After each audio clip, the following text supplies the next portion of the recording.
My name is Mia, and I want to clear something up straight away, and that is I'm Aboriginal.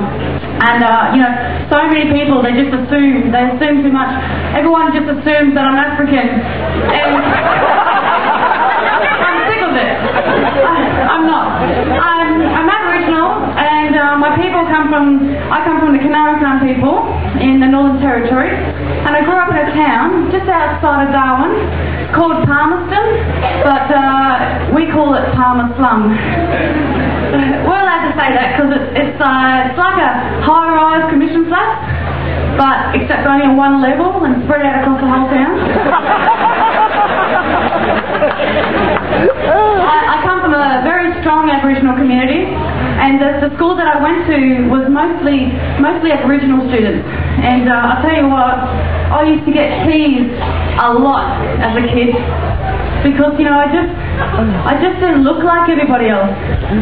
I'm living with what I can only describe as some sort of genetic stuff up. It's my nose. I've got a skinny nose, and it's really embarrassing. It's held me back my whole life. Can you imagine that, having your weakest point slap bang in the middle of your face? I always feel like everybody's staring at it, All the kids at school, they used to tease me, and they're so mean. They tell me that I look like white people.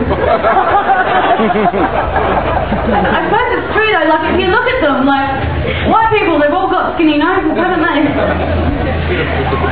I used to go out looking for bush tucker, and I remember coming out of the scrub, and I had a plastic bag, and it was all full of bowage, there's bush potatoes and milky plums, and I come walking out of the scrub, and I saw this car pull up on the road, and my first reaction was, oh no, because I thought, oh, now this person knows where my picking ground is, my spot, because that's a secret, right? You don't want anyone knowing where your picking ground is. But there was this lady, she went down the window and she was signalling me over, and I thought, what's going on here?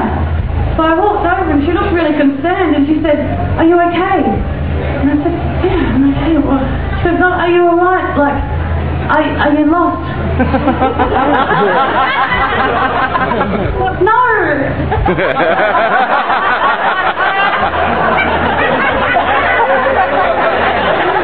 I'm not lost.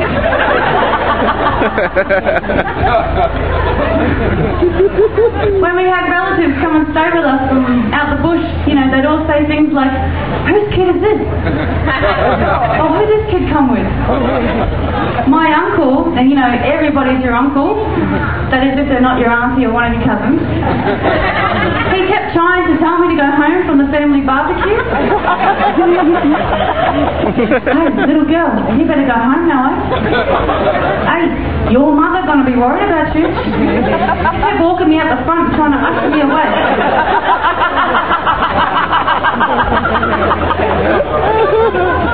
I realised the other day, that I have got 14 uncles in my phone book.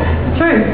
I was scrolling down, and about halfway through, I couldn't remember who I was about to call. And I could distinctly remember the day that I felt so lied to, and I felt shocked to learn that my Uncle Duck, who I'd known my whole life, wasn't really Uncle Duck.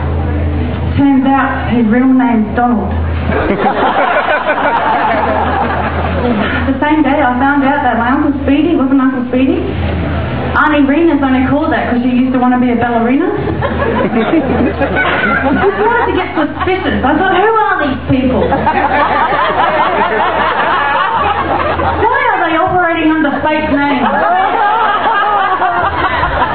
I started to think that they might be in trouble with the law. Around about the same time, I saw some people calling my mum Lynn. And I looked at her and I thought, not you as well. I turned to them and I said, you idiots! Her name is Mum.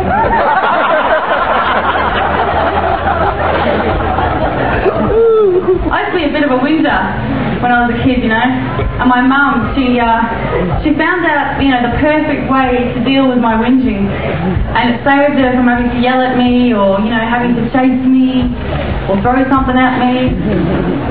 Which, you know, if she chased me, she could never catch me. So she found a really good way of dealing with me, and it came about one day after school, and I was sitting around with a few of my friends, and I was carrying on, and she walked in and she goes, "Look at this.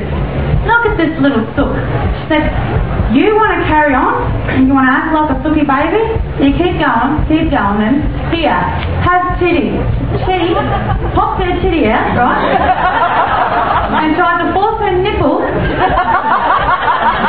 my mouth in front of all my friends. I was 12, but I was sitting there going...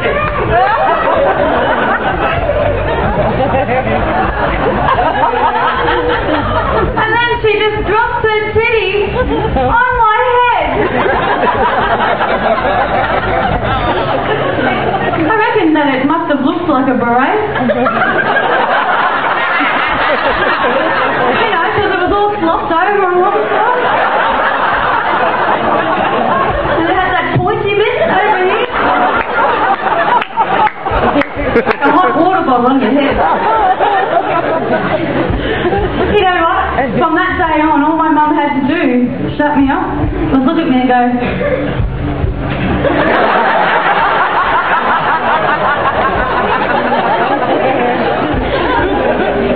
Actually, I'll be honest with you, I tell a little lie. I just tell a little small lie. It's harmless. What do you call those? Harmless lies? White lies?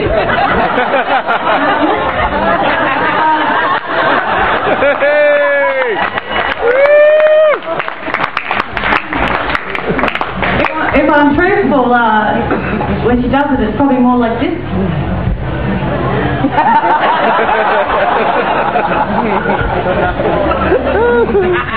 Before I go, I'd like to talk about something that's very dear to my heart. Sex. I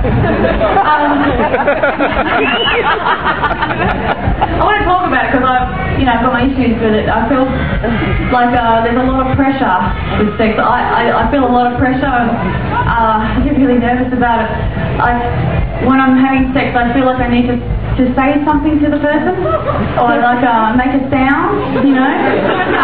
Like everyone seems to have their sex sound, but I haven't found mine yet, and I'm working on it, you know.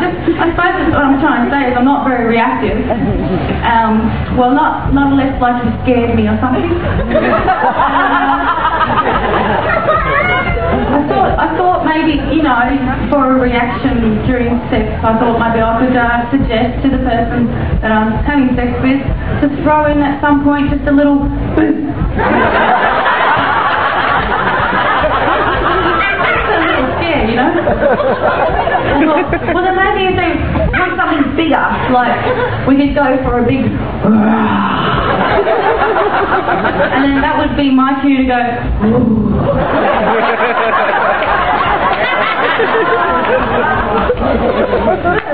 Thinking about this, what would really, really scare me? I know what would scare me is spiders. Spiders scare me. And then I thought, you know, perfect.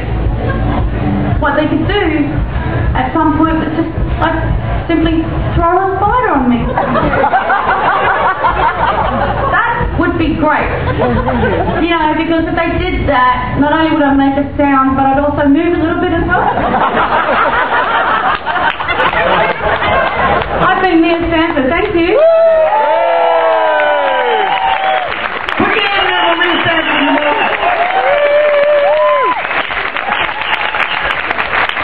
Gorgeous. I'm back down there for you. I'm walking with my lips.